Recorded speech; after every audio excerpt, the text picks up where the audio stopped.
ఊహకందని విషాదం. పుణ్యస్నానాల కోసం గోదావరి పుష్కరాలకు వెళ్లిన 27 మంది మృత్యువాత పడ్డారు. అంచనాలకు మించి వచ్చిన జనసందోహంతో అలజడి రేగి తొక్కిసలాట జరిగింది. గోదావరి మహాపుష్కరాలు ప్రారంభమైన తొలి రోజే రాజమండ్రిలో విషాదం చోటు చేసుకుంది. పుణ్యస్నానానికి పెద్ద ఎత్తున తరలివచ్చిన జనంతో పుష్కర ఘాటు వద్ద జరిగిన తొక్కిసలాటలో 27 మంది ప్రాణాలు విడిచారు. త్వరగా పుష్కర స్నానాలు చేయాలన్న భక్తుల ఆతృతే తొక్కిసలాటకు కారణమైంది. ఈ దుర్ఘటనలో పలువురు భక్తులకు గాయాలయ్యాయి. పుష్కరాల ప్రారంభమైన తొలి రోజే ఊహించని రీతిలో పెద్ద ఎత్తున జనం రాజమండ్రికి తరలివచ్చారు. రాజమహేంద్రిలో 3 ప్రధాన ఘాట్లు ఉన్నప్పటికీ చాలా మంది పుష్కర ఘాట్కు వెళ్లేందుకు మొగ్గు చూపారు. ఈ పరిస్థితుల్లో పుష్కర ఘాటు వద్ద పరిస్థితి ఆందోళనకరంగా మారింది. 3 గేట్ల నుంచి మహిళలు తోసుకుంటూ లోపలికి వచ్చారు. పుష్కర ఘాట్ నుంచి బయటకు వచ్చేందుకు దారిలేని పరిస్థితి ఏర్పడింది. లోపలికి వెళ్లేవాళ్లు బయటకు వచ్చేవాళ్లతో ఘాట్ కిక్కిరిసిపోయింది.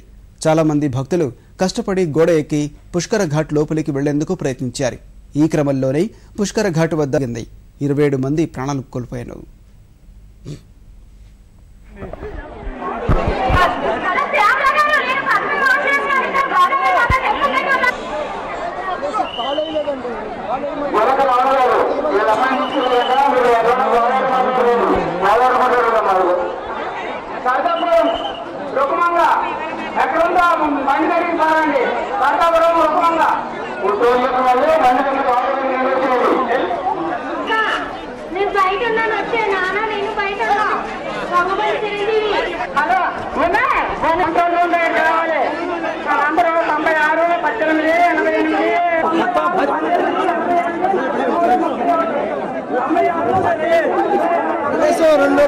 అంబులెన్స్ కూడా పెట్టలేదండి.